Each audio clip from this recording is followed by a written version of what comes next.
Dear students, capital gain on immovable property और capital gain on sale of securities, ये दो चीजें हैं जिनकी आज हमने बात करनी है इस वीडियो में। सबसे पहले अगर हम इमूवेबल प्रॉपर्टी की बात करें तो सर हमने बताया था कैपिटल एसेट क्या है, और हमने जो बताया था जो जो चीजें कैपिटल एसेट नहीं है, तो पर्सनल मूवेबल एसेट तो कैपिटल एसेट नहीं होती, लेकिन इमूवेबल प्रॉपर्टी कैपिटल एसेट होती है। अब उसमें भी एक चीज को समझिए,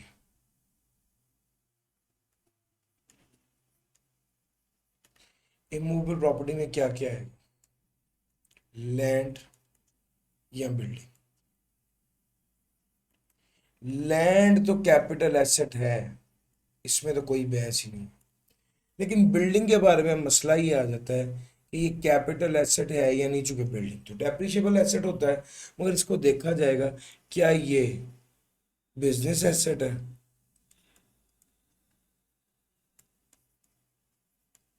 या नॉट अ बिजनेस एसेट, यानी ये पर्सनल एसेट है। भाई अगर तो ये बिजनेस एसेट है तो ये कैपिटल एसेट नहीं होगा।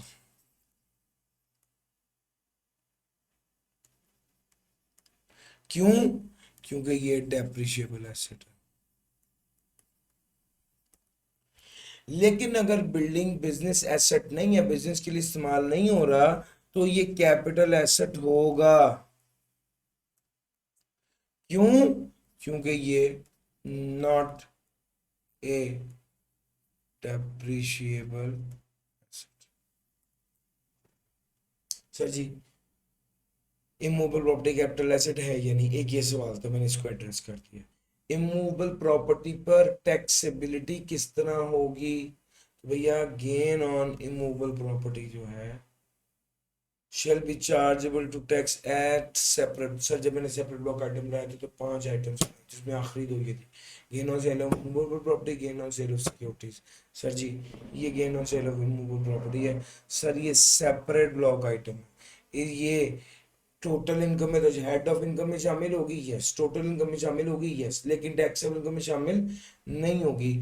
जैसे अब इसमें तीन टाइप्स है इमूवेबल प्रॉपर्टी, क्या ओपन प्लॉट है, कंस्ट्रक्टेड प्रॉपर्टी है, या फ्लैट है। अगर ओपन प्लॉट है तो फिर होल्डिंग पीरियड देखना पड़ेगा, और अगर 6 साल से ज्यादा है तो फिर नो टैक्स। और अगर कंस्ट्रक्टेड प्रॉपर्टी है तो भी होल्डिंग पीरियड देखना पड़ेगा, लेकिन 4 साल से ज्यादा है तो नो टैक्स। और अगर फ्लैट है तो भी होल्डिंग पीरियड देखना पड़ेगा, लेकिन 2 साल से ज्यादा है तो नो टैक्स। तो भैया ये रूल है। तो इसको अगर मैं स्टेप्स में बताऊं तो पहली बात तो ये है कि सेपरेट ब्लॉक आइटम है।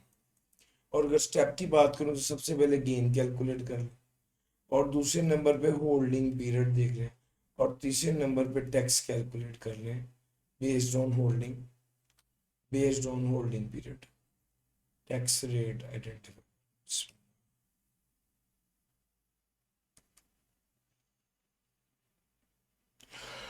लो sir, capital gain on immovable property में तो बस इतनी सी बात थी।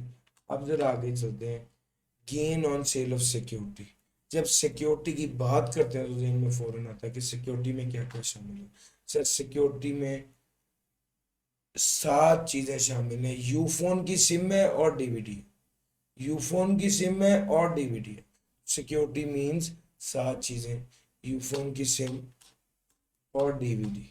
Sir unit of exchange traded fund है, शेयर ऑफ पब्लिक कंपनी है, इंस्ट्रूमेंट ऑफ रिडीमेबल कैपिटल है, मुदारबा सर्टिफिकेट है, डेट सिक्योरिटी है, वाउचर ऑफ पीटीसीएल है, और डेरिवेटिव। यूफोन की सिम और डीवीडी, ये 7 चीज़ें हैं। इसको ज़रा हम अब डिटेल से देखते हैं।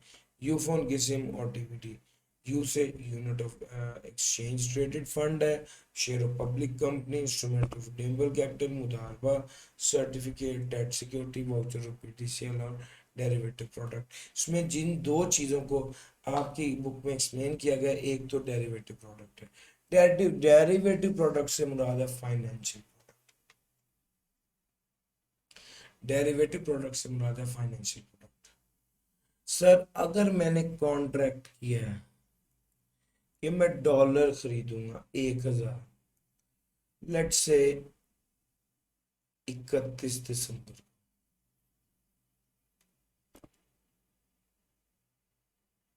31 दिसंबर को $1000 खरीदूंगा एट द रेट ऑफ 350,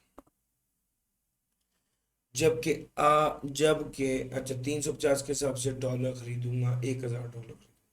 31 दिसंबर को एक्चुअल रेट होता है 330, तो क्या होगा, मैंने कॉन्ट्रैक्ट किया था कि मैं 350 का खरीदूंगा, एक्चुअल रेट 330 है, तो मुझे 20 रुपए का क्या हो जाएगा, 20 रुपए पर डॉलर लॉस हो जाएगा। लॉस क्या हो जाएगा, 20 रुपए पर डॉलर लॉस हो जाएगा।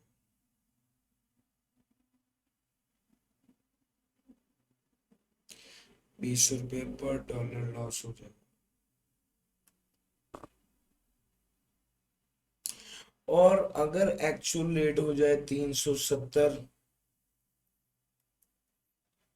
तो मुझे 20 रुपए पर डॉलर गेन हो जाएगा। ये जो कॉन्ट्रैक्ट किया है ना डॉलर खरीदने का, इसकी असल में ये होती है, इसको कहते हैं financial product.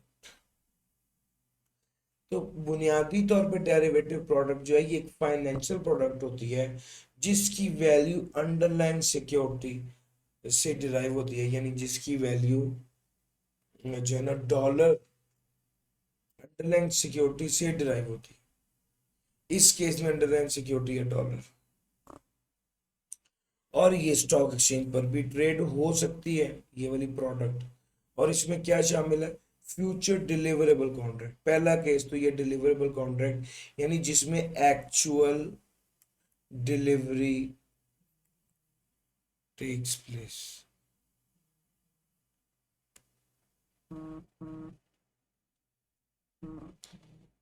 Actual delivery take place, actually deliver की जाती है चीज, जैसे वाकई में डॉलर 3.5 लाख रुपए के दिए जाएंगे। दूसरा केस होता है cash settled contract. Cash settled contract में हम एक्चुअली डॉलर नहीं लेते, बट अगर गेन हुआ है 20 रुपए पर डॉलर का, तो 20,000 रुपये वसूल किए और कॉन्ट्रैक्ट खत्म। और अगर लॉस हो गया तो 20,000 पे किए और कॉन्ट्रैक्ट खत्म। 20,000 रिसीव किए और कॉन्ट्रैक्ट खत्म, या 20,000 पे किए तो कॉन्ट्रैक्ट खत्म। ये डिलीवरेबल फ्यूचर कॉन्ट्रैक्ट या cash settled future contract. Contract of right and option क्या है, contracts of rights and option ये भी डेरिवेटिव प्रोडक्ट, इसमें शेयर के राइट्स या ऑप्शन के हवाले से कॉन्ट्रैक्ट किया जाता है। समहाउ ये डेरिवेटिव प्रोडक्ट है, मैंने मैक्सिमम आपको बताया, यकीन मैंने जितना बताया उसकी भी जरूरत नहीं है। ये 4 लाइनें अंडरस्टैंड करने के लिए ये सारी बातें बताई हैं, क्योंकि आपके सिलेबस में ये तो हो सकता है वो डेरिवेटिव प्रोडक्ट पूछ ले क्या है, लेकिन इसकी एक्सप्लेनेशन और इसकी डिस्कशन जो है वो इसकी एक्सप्लेनेशन जो है भाई वो बताता चलूँ आपको, आपके सिलेबस में नहीं है, इतनी 3 लाइन नहीं है। सी फैप में इंशाल्लाह आप डिटेल से पढ़ेंगे। सर जी, डेट सिक्योरिटी। डेट बुनियादी तौर पे सिक्योरिटी से मुराद है वो सिक्योरिटी जिनके जरिए डेट लिया जाता है, यानी कर्ज लिया जाता है। किस तरह, सिक्योरिटीज इशू करके। अगर ये कर्ज लेने वाला इदारा कंपनी हो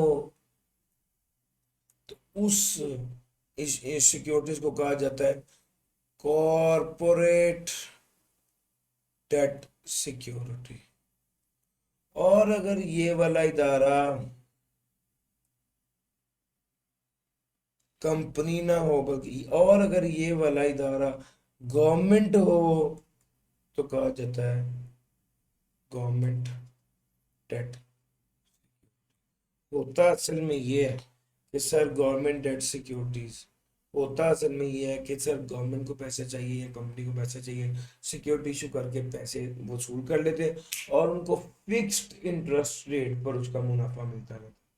इसकी एग्जांपल कॉर्पोरेट डेट सिक्योरिटी की टीएफसी है, सुकूक सर्टिफिकेट्स है, कमर्शियल पेपर्स है, पीटीसी है, कोई से चार याद कर लें। और गवर्नमेंट सिक्योरिटी में ट्रेजरी बिल है, फेडरल इन्वेस्टमेंट बोर्ड है, पाकिस्तान इन्वेस्टमेंट बोर्ड है, फॉरेन करेंसी है, कोई से चार आप याद कर लीजिए। तो डेट सिक्योरिटीज में कॉर्पोरेट डेट सिक्योरिटी है, गवर्नमेंट डेट सिक्योरिटी है। तो gain on sale of securities calculated in the following manner. Capital gain है A minus B. Now A is the consideration received by the person on disposal of security. Sir capital sir ji gain को calculate करना है securities पर, तो भैया cell कितने का किया माइनस कॉस्ट, तो गेन निकल आएगा। सर सिक्योरिटीज क्या है, सिक्योरिटीज में डेट सिक्योरिटी और कॉर्पोरेट सिक्योरिटी मैंने बता दिया, गवर्नमेंट डेट सिक्योरिटी और कॉर्पोरेट डेट सिक्योरिटी भी बता दिया, डेरिवेटिव प्रोडक्ट भी बता दिया। अब इसके बाद अगर भाई टैक्स कितना लगेगा, sir gain on sale of A movable property भी सेपरेट ब्लॉक आइटम है, gain on sale of security भी सेपरेट ब्लॉक आइटम है। टैक्स कितना लगेगा, सर जी एक डेट आपके पास है 1 जुलाई, अगर इसके इसके बाद खरीदा है तो टैक्स 15% लगेगा, अगर इससे पहले खरीदा है तो डेट 12.5% लगेगा। ये टेबल तो हमारी सिलेबस में और किताब में है, लेकिन ये हम पे एप्लीकेबल इसलिए नहीं है कि सर अगर सिक्योरिटी 1 जुलाई 2022 के बाद खरीदी है तो टैक्स ईयर 2023 हमारा टैक्स ईयर है, इसके दौरान बेचेंगे तो वो 1 साल ही हुआ होगा और उसमें रेट 15% लगना है।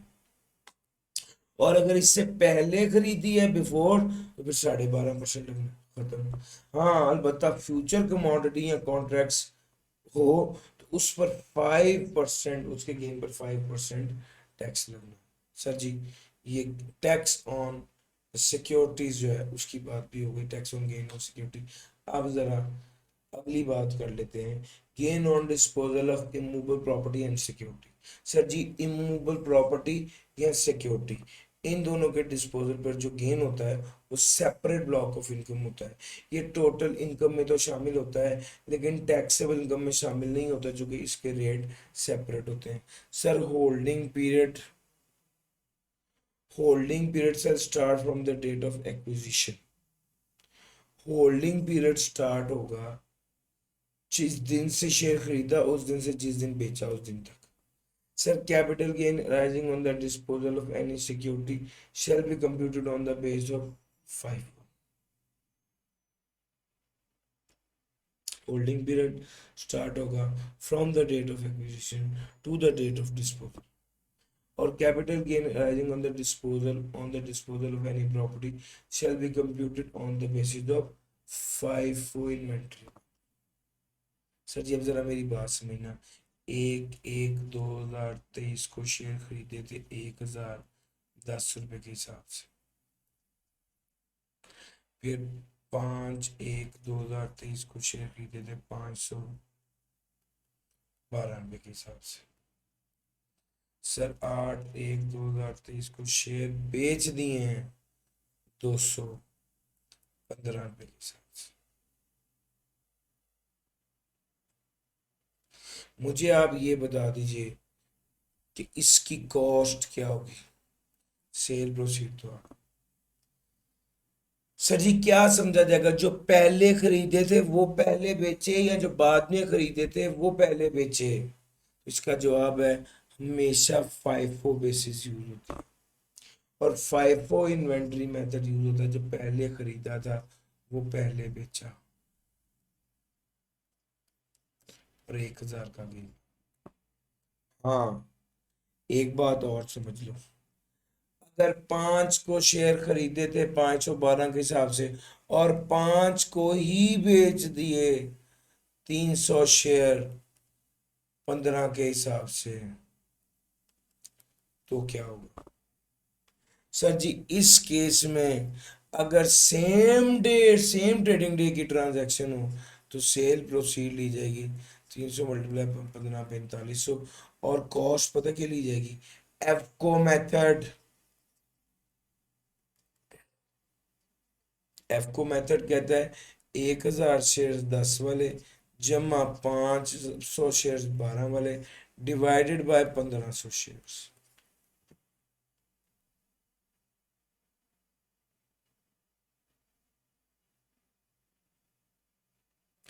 1,000 शेयर मल्टीप्लाई बाय 10 जमा 500 share multiply by divided by 1,500, 10.67। 10.67 ये रेट बन रहा है। 3000 इंटू 10.67 मल्टीप्लाई बाय 300, तो ये सर 3200 कॉस्ट आ जाएगी और गेन कितना आ जाएगा 1300 रुपये। सर जी इस तरह से करते हैं। FIFO और FCO मेथड, ये दोनों सेम डे ट्रांजैक्शन हो तो FCO, वरना हमेशा FIFO। सर जी अगर सिक्योरिटी में लॉस आ गया है तो वो सिक्योरिटी के गेन के साथ ही एडजस्ट होगा, और अगर एडजस्ट ना हो सका तो 3 साल तक कैरी फॉरवर्ड होगा। सिक्योरिटी का लॉस सिक्योरिटी के गेन के साथ एडजस्ट होगा, नहीं तो 3 साल तक कैरेड फॉरवर्ड हो जाएगा। सर जी ये बातें थी जो इमूवेबल प्रॉपर्टी और सिक्योरिटी के हवाले से थी, जो मैंने आपको बताई। इस वीडियो के लिए इतना ही। Thank you ji.